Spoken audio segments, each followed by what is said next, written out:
I can't just roast my most disappointing bosses of the decade and not swing back around to praise the best of the 2010s. This time around to be a lot more straightforward. Straight up, who were the best bosses of the decade? Frankly, I had an existential crisis narrowing the field to a mere 10 battles. I considered mechanical design, visual design, difficulty and its level of balance, their theme, arena, story significance, and of course, entertainment value. With that, I boiled down hundreds of bangers into a final 10. Keep in mind, this list is solely my opinion, and I'm limiting selections to one boss per series with no remakes. But I'd be remiss if I didn't feature today's sponsor, Raid Shadow Legends, since they define the end of the decade for YouTubers. Now, I could tell you to forget everything you know about mobile games, but I won't because it's safe to say Raid is unforgettable. What I will ask you is why spend your downtime scrolling through memes when you could have over 400 customizable champions to keep you company? Plus their story, PvP, and bosses. You hear me, people? Bosses! Need I say more? Obviously I do, because Raid is now available on PC with crossplay to your mobile device. That's right, all your base R belong to Raid and Resistance is futile. They've even partnered with Amazon to bring exclusive loot to Prime members and are still rewarding new players with 100,000 silver, rare items, and the fearsome champion Adjudicator. Oh, you heard me right. It's that good. So get on down to the description and download Raid for free. Sponsorships like these go a long way in supporting the channel, so thank you for listening. Now without further ado, here are my top 10 best bosses of the 2010s. Number 10, Koloktos, The Legend of Zelda: Skyward Sword. The Imprisoned may be a walking garbage can, but thankfully it houses all of the awful boss design Skyward Sword has to offer. The remainder of its bosses are excellent across the board, with our number 10 entry sitting atop the quality peak. Girahim leading the introduction is a pleasant start, because any words that slip from the silver tongue of that extravagant psychopath is captivating. He leaves you with a sextuple-armed automaton as your foe, and the great design flashes before the battle even begins. In the preliminary cutscene, there's a loud and clear indication that the glowing red nipple on his uniboob is a weak point. This immediately clues you into your objective. Find a way to smack that boobie. He uses 2 of his 6 arms to protect it, while using the other 4 to toss cleavers and pound you. The cleavers keep you on your toes while you bait the slam, because that's your ticket to second base. As with many of the Zelda bosses, you can make use of the dungeon item, in this case a sticky whip, to take the upper hand, literally. The slam leaves his arms vulnerable, allowing you to whip and rip his arms clean off. A savage yet effective way of whittling down his defenses. After you've claimed 2 arms, he'll use the 2 covering the weak point to slam, and you can rip, then dip to the chest and unload. He'll eventually pop out some new arms and start the cycle over, which is fine by me because it makes me feel less guilty for getting such a high from tearing him limb from limb. Not that he takes kindly to it. After enough yanking his chain, he'll stand up and start taking things seriously. He shields his weak spot, pulls out 6 jumbo scimitars, and twirls them around like helicopters. Even so, the fool still hasn't learned, and he'll eventually slam 3 arms down, allowing you to pluck away again. This time he'll leave the scimitars behind. Use them to sweep him off his feet in another round of savagery, then bust his chest open and go to town. In this phase, he'll flurry, slam down, and summon a few basic mobs, but it's nothing too threatening. That said, if you get greedy and aren't on point with your whip, you could find yourself in a tight spot. A nice bit of design to add recovery to the fight are the many pillars you can bait Koloktos to break, offering you hearts. Koloktos does offer moderate difficulty, a solid theme, and adequate story significance is another machination of Girahim. Where he really shines though is clever mechanical design polished to a sparkling shine, offering an excellent spectacle and oozing fun by the boatload. It's beautiful in its simplicity. The act of tearing a boss to pieces and using its own weapons against it is so satisfying it's a little bit scary, and its simple yet masterful design is a perfect example of Zelda bosses at their best. Number 9, Nemesis, King of Liberation, Fire Emblem 3 Houses. If you haven't played Fire Emblem, let me set the stage for you. After years of lonely mercenary work, you land a teaching gig at an academy full of gifted anime waifus and husbandos grouped into 3 houses. The Blue Lions, led by Dimitri, a dashing lad who on the surface is the picture of charm, kindness, and warmth, but underneath carries a deep dark guilt that lusts for vengeance. The Black Eagles, led by Edelgard, a strong-willed gal that isn't very secretive about her desire to see a world unshackled from divine rule in the society that supports it, and is willing to carve a genocidal path to achieve her dreams. And the Golden Deers, led by Claude, a charming tactician who is as clever as he is handsome and wants to use his influence to break down the barriers not only between the 3 houses and the divided nations they represent, but strive for a unified country that opens its borders to the rest of the world so all can live as equals. Claude squad has a thirst for the free world that is stronger than Leone's for Gael, which is a lot. So of course you choose to lead them. You build bonds with your students, hone their talents, learn of their hopes and dreams, and share experiences that create deep friendships. That is until Edelgard declares war on the Church of Seros, the religious group that maintains order within the divided nation, with you being lost to time for 5 years in the ensuing chaos. You wake up to a war-torn world where all of your starry-eyed students have been devastated by the brutality of war, but you fight. You fight for what you believe in. A world with no secrets, no borders, and true equality. Your students rally behind you and fight for the new world until one final boy stands in your way. Nemesis, the King of Liberation. This is an abridged setup for the final battle of the Golden Deer route, and what a battle it is. The narrative significance of the final obstacle to a free world you fought tooth and nail to create, being the legendary king who massacred the gods to cut his own path, is poetic. Oh yeah, that's right. He murdered the gods and used their bones to create powerful relics and gifted them to his 10 most elite soldiers. To defeat the resurrected Nemesis, you have to defeat all 10 elites across one of the game's most dangerous maps, and let me tell you, they aren't elite in name only. This was by far one of the hardest battles in the game, but for lack of a better word, it was epic in every sense possible. 2 legends and their elite warriors clashing after an entire game revering the relics wielded by them is a perfect cap to your campaign. The battle is matched by an incredible theme, the mechanics within the map put immense pressure on you that demands masterful strategy. Each elite is a powerhouse, and you're required to take everyone down before Nemesis drops his defenses. As an individual, Nemesis isn't anything inordinately special, but killing all the elites without any casualties is a tall order. And I'll be damned if I let any comrades die in the final hour. I was incredibly emotional in this finale as it was my final route 150 hours deep, and though Nemesis alone isn't a world beater, that's not what Three Houses is all about. It's all about strategy and leading your forces against theirs, and leading the Golden Deers in a final collective battle against Nemesis, the King of Liberation, and his forces for the fate of the world is one of the finest of the decade. Look, even if you think we're still enemies, we're enemies with a common interest. Revenge. You like revenge, right? Everybody likes revenge. Well, let's go get some. Well, well, well.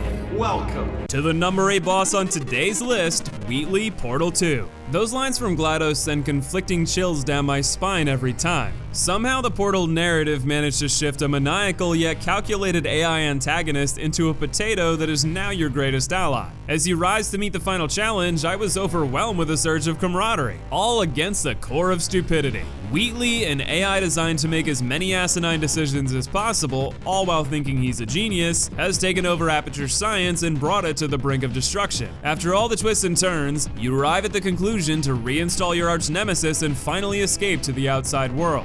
To reach a happy ending for you both, you'll need to conquer the nincompoop.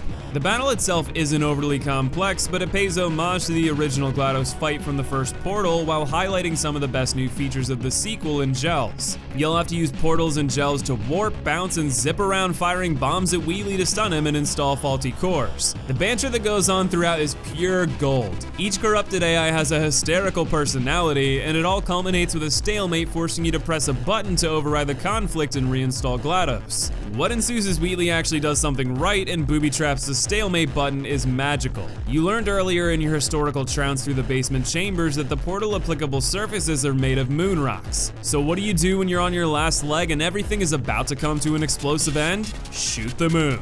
This scene alone is enough to make this fight unforgettable. Inject every second of it into my veins. It's been nearly a decade, and yet this final aha moment still makes me smile from ear to ear like it's my first time. This climax wouldn't be possible without the excellent boss that precedes it. It's a superior version of the original fight in every way, makes perfect use of the new mechanics, has brilliant dialogue throughout to entertain, and offers a remarkable set piece that is out of this world.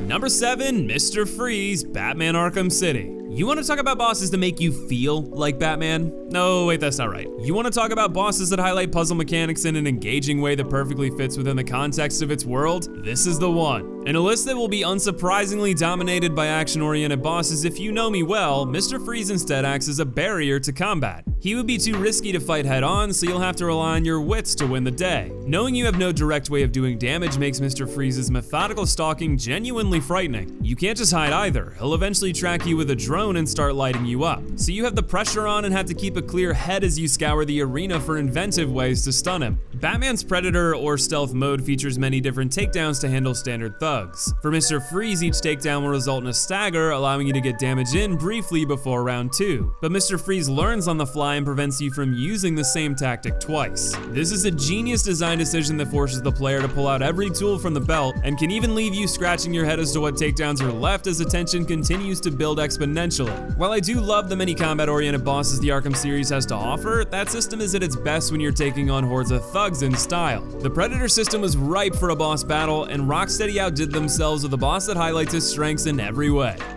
Number 6, Slave Knight Gael, Dark Souls 3. If there's anything that defined the decade for my channel, it's the bosses of the Souls series. While I am thrilled my channel has expanded to other games and boss rankings, I'll always be grateful to Souls for springboarding my channel into greater success. I think there's a discernible reason why Souls boss rankings resonated with so many viewers. Across the board, the Souls series and its offshoots boast some of the best designed, lore-rich, creative, and entertaining boss battles of the decade. I've talked about them on my channel quite a lot, so I'll be brief in my assessment of Gael. Simply put, this was Miyazaki's final love letter to the Dark Souls trilogy, and it shows in every ounce of its design. The music is foreboding yet energizing. The design borrows concepts from other series greats such as Artorias and Orphan of Kos, while blending in a clear homage to Berserk's protagonist, Guts. The lore is drenched in an apocalyptic irony that has two bloodthirsty fiends fighting over ownership of the Dark Soul. The difficulty is at a series high thanks to his deceptive quickness, powerful blows, and his enormous HP reserves, but leaves a perfect margin for error to fairly test your skills one final time. The finality in this fight is emotional, the insurmountable odds push adrenaline into overdrive, the frantic first phase is matched perfectly by the ominous composure of the second, all adding up to a burst of euphoria upon victory with a chaser of bittersweet remorse as Dark Souls comes to an end. With enough time, any fire will fade, but Miyazaki's final fan to the Dark Souls boss flames surge like a blazing inferno, a radiance that easily lands among the decade's best.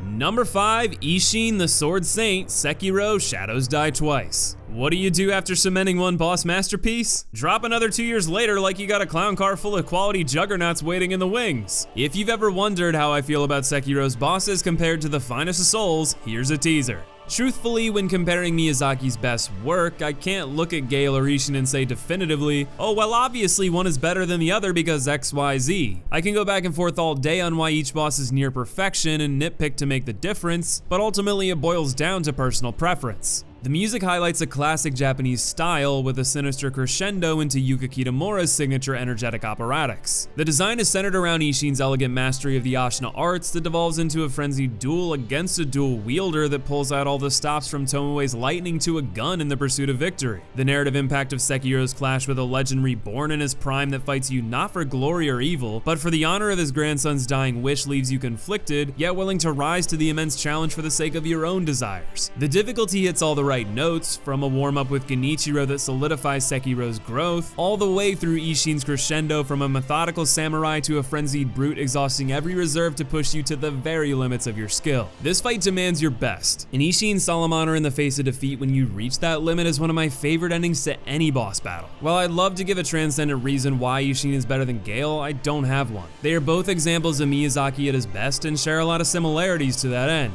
Ultimately, it boils down to my greater appreciation for Sekiro's combat. While it may not allow for flexibility in builds, its strength is in that focus. It polishes a single style of combat to absolute perfection, and I love the aggressively beautiful flow that creates. Mastery of Sekiro's combat is ridiculously satisfying, and it's solidified perfectly in your victory over the legendary Isshin.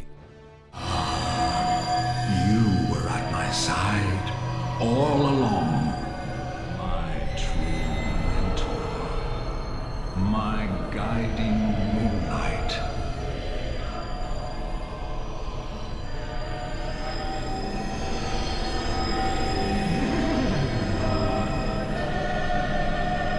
I never should have left your dominance in doubt, my horsey friend. I'd like to take this moment to remind you that opinions are fluid. They develop and change over time, and despite a pretty popular video on my channel claiming pre-Sekiro launch that Gael is, and I quote, without a doubt in my mind the best boss in the Souls series, we're still really splitting hairs on a given day as to which is better, okay? Technically that statement isn't wrong either because I said Souls series, and this is Bloodborne, and I didn't say Soulsborne Ekiro now, did I? Look, that's obviously bullshit. I've always ranked Bloodborne with the Souls series, and I meant what I said at the time. Gael has a well-deserved spot on today's list and is phenomenal in every way. So much so that if you ask me again in a year, I might say that he trumps Ludwig again. But after making my boss breakdown and really diving into every bit of what I love about the Mad Hunter, I can't shake my undying adoration for its design and Bloodborne's combat that gives it the edge. I recommend checking out that boss breakdown for a more in-depth look, but to summarize, Ludwig is both the best large beast boss FromSoft has ever created, and a contender for the best in any game, quite frankly, and then stands tall as a knight fight with a unique twist to rival the best of them.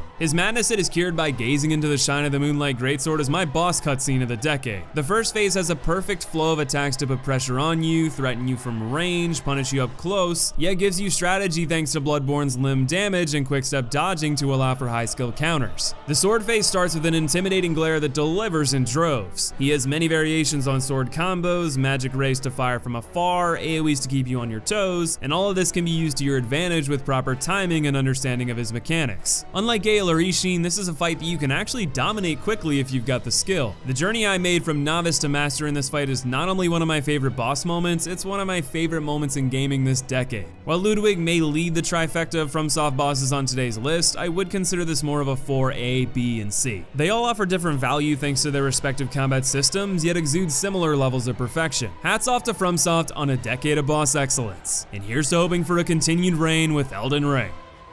Number 3, Nightmare King Grimm, Hollow Knight. There's beauty in blisteringly fast symbol mechanics that demand near perfection from the player. As opposed to the FromSoft trifecta, Grimm doesn't boast a large variety of attacks. Instead, he uses a small combination of attacks with so little downtime that you need to react more on instinct than thought. This fight asks you to put in time to the point where you can read Grimm's tells in an instant and react accordingly. Each attack has a few ways to handle them and get off various amounts of damage, but this is assuming you react appropriately to every attack. Assuming you don't, every hit Grimm does takes not 1 but 2 masks of health, and his follow-up comes so quickly that healing can feel nearly impossible without flawless timing. Despite its tremendous difficulty, it's one of those fights that makes me grin when I'm getting railed. Each death teaches you a lesson. You gradually learn how to handle each attack, and as you do, you start to string together perfect dodges, and then you start to counter, all pushing yourself to the brink until you finally overcome the Herculean task of beating Grimm. As you get your reps, you'll be treated to the gorgeous visuals and breathtaking theme, and you'll know each death is your fault thanks to the high level of polish in the platforming and combat mechanics. Much like our last few bosses, I love the journey from getting wrecked to doing the wrecking, and I love the concept of a limited move pool balanced by minimal downtime to force near perfection from the player. If you want justification for Grimm over the FromSoft trifecta, I give him the slight edge in polish. As much as I love FromSoft, even their finest moments have shitboxes. The 2D space and streamlined move pool of Grimm alleviates that concern. Team Cherry was another powerhouse of boss design this decade, and that's coming from a single title. If Grimm is any indication of what they have in store for us in Silksong and beyond, they may claim the #1 spot in the decade to come. But for this decade, Grimm well earns his nod among the final 3. Number 2, Sigrun, Queen of the Valkyries, God of War. The higher we go, the more I feel like I need to seek therapy for boss masochism. The opening with Sigrun running my face in the dirt is a perfect encapsulation of how the majority of my attempts went. In a similar note to Grimm, Sigrun demands extreme precision at every turn or you'll quickly find yourself back on the floor. What separates Sigrun from Grimm is the path to her. Rather than swatting some rather annoying lackeys spread throughout the world, you get the pleasure of combating more bosses. Each corrupted Valkyrie you defeat leads you closer to an audience with Sigrun, but unbeknownst to the player, those fights are training in disguise for the beatdown to come. The Valkyries vary in difficulty through their HP, damage, and move pool, with an emphasis on move pool. The Valkyries share similar attacks, but each has a signature move that is unique to that particular fight. This is important because you get plenty of practice handling not only the basic maneuvers, but their specialities. The key being that Sigrun is a higher damaging, monstrously large HP having encyclopedia of all these moves sandwiched into one giant "oh lord, she comin'." Whereas Grimm has a few moves and doles them out quickly, Sigrun has an enormous move pool and still doles them out quickly. The path to victory comes through your skill, strategic use of your powerful runic attacks, Atreus' arrows and special attacks, and making sure you're prepared to handle any move at any time, which is quite a lot to ask since it isn't as simple as just dodge. This works though because of all the accumulated experience. You wouldn't be able to beat a Valkyrie without finding a way to handle her signature attack, so when you reach Sigrun, it's not a matter of how, it's all about execution. And though she is fast, each move has great tells that have been ingrained through your previous battles. Finally, thanks to all the various difficulty settings, runic attacks, armor builds, etc., there is near limitless depth in how far you can push your limits with Sigrun. That depth, along with the brilliant design choice of preparing the player through fighting bosses to reach her, gives her the edge at number 2. But our final boss manages to do it one better. And the number 1 best boss of the decade, Vergil, Devil May Cry 5. Rather than learning through other bosses within a game, how about a reinvention of a signature boss within a franchise, bringing his old tricks to the table with a new coat of paint? And no, I don't mean a remake or remaster, I mean the rebirth of one of gaming's most notorious bosses in a sequel that pushed the series' stylish combat to its peak. Frankly, if we're talking about all-time best combat systems, Devil May Cry has to be in the discussion and has a strong argument for top honors. The astounding depth begins with a low-skill floor that allows players to find middling success by spamming basic attacks, which is fair because most games focus more on hit and dodge as the only metrics of success. Devil May Cry adds in a combo system, which isn't terribly uncommon. See how many hits you can rack up without getting hit yourself or taking a long breather between your assaults. The nuance lies in swapping out a number for a grade and tying that grade to being stylish. Sure, you can spam that same 4-piece combo to win. In fact, there's nothing wrong with doing that at all. Vergil is extremely tough, so there's no shame in resorting to whatever hits you can manage between all the evasion and reaction that fight asks of you to claim your first victory. But while you could just take the D and ride it into the sunset, Devil May Cry begs you to do it in style. Style is gained through building combos, but specifically stringing together different types of attacks one after the other. And no, I don't mean first you R1, then you R2, then you R1 again. No, the game has a large pool of combos, weapons, tricks, parries, taunts, and more for you to pull from. While the skill floor may be low, the ceiling is sky high, allowing the top players to not only win, but make it look as delightfully extravagant as possible.